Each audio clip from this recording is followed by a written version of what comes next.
Good morning. I'm Sonia Nagel with Nationwide Real Estate and Relocation. Let's talk a little bit about what you have to do to be able to buy a home today. There's many different players when buying a home. The first thing you should do is pick up the phone, call a realtor, and I do say a realtor. There's two different people that sell real estate. You have a person that is licensed to sell real estate, and then you have a realtor. A realtor is with the National Association of Realtors, and they take an oath that says they're going to protect the public. So that's very important, considering buying a home is one of the most important decisions you'll ever make. When talking to the realtor, the first question they would ask you is, are you working with another broker? Because by law, if you're working with a real estate broker, then you cannot contact, or actually another broker can't contact you. If you're having not so good of an experience with a person that sells real estate, you can always contact another realtor, but by law they cannot call you. That's called crossing signs, and that's illegal. So speak to a realtor. Don't sign up with anybody until you feel comfortable with the answers that you're getting. The first question a realtor should ask you is, how are you buying the home? Are you paying cash for the home? If you're paying cash for the home and you can show the realtor that you have proof of funds, then the realtor will take you out immediately and start showing you homes. If you are not paying cash for the home and you're getting a loan, then the realtor is going to ask you if you have a lender. If you don't have a lender, the realtor may suggest some lenders they know that clients have used in the past that have actually been able to get them pre-approved to buy a house. That's very important. When you go to buy a house, if somebody gives you a direct approval before getting any of your documents, please be a little cautious. I've had that happen where I've taken clients out because the lender said they were pre-approved. I've showed them hundreds of houses, got them under contract, and then the lender came back and said that they could not buy the house because they had to do certain things with their credit. So you really want a lender who is thorough, who is honest, who goes through all your documentation and gets you pre-approved for an amount that you can afford. You do not want to buy a house for over more than you can afford, because that's where people get in trouble and go into foreclosure. Everybody starts out in a starter home. There's no shame in that. You want to be able to buy a home that you can afford and that you can eat a steak once in a while rather than eating hamburger all the time. So you'll meet with a lender. You'll give them tax returns. You'll give them bank statements. You'll give them W-2s.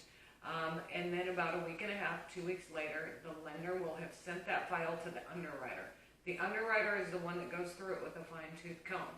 They're the ones that are going to say, yes, these people are ready to go out and they're ready to go house hunting.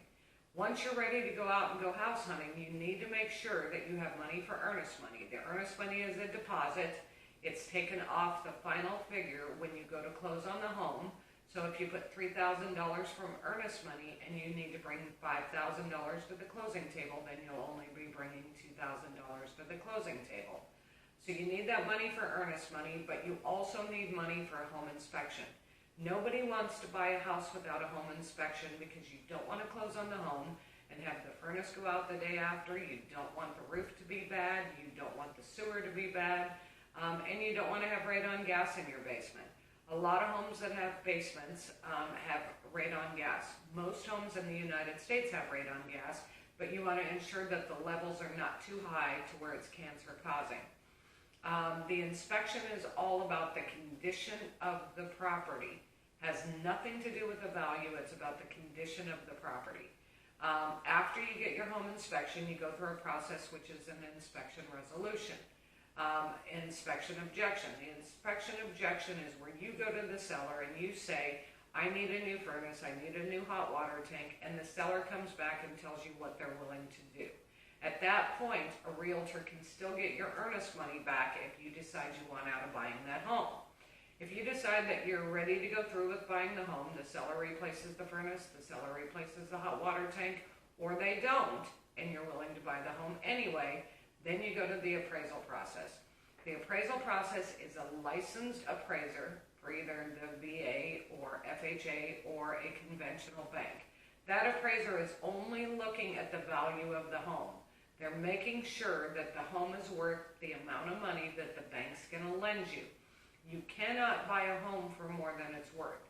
So if the appraisal comes in at $235,000 and you've purchased the property for $240,000, then you go back to the negotiating table with the seller to determine if the seller will sell you the house for $235,000. If the seller won't, sometimes there's a compromise where you pay $2,500, they pay $2,500, and you come to a compromise about buying the house. The other player that is in is title. The title company or the attorney does a title search. That title search is to determine that the property is free and clear of any liens. And also make sure the buyer and the seller are free and clear of any judgments or anything that would prevent them from buying the house or the house having a future lien on it. Once the title work comes back in, once the appraisal comes back in, then the bank goes back to the underwriter to make sure that the underwriter is going to lend on the house. So there's several different players in the process of buying a house.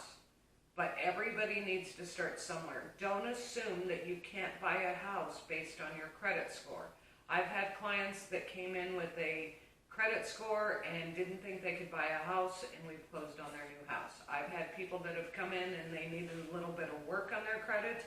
They've met with one of the lenders that my clients absolutely love, and they worked on their credit for 3 months or 6 months, and then they were able to buy their first home. So don't assume that you can't buy a home. There's many grants out there for down payment assistance. If you're a veteran, you have your VA benefits. All you need is a copy of your DD-214. If you're a first-time home buyer, there are programs out there where you too can buy a home. And for the seasoned veteran who needs down payment assistance, there's programs out there for you. The government has money that they are giving you to help you get the home ownership dream of owning your own home. Yet, let's utilize that. Let's make sure that we get out there, we find a home, we build the American dream, because after all, we are in the United States of America. Thank you.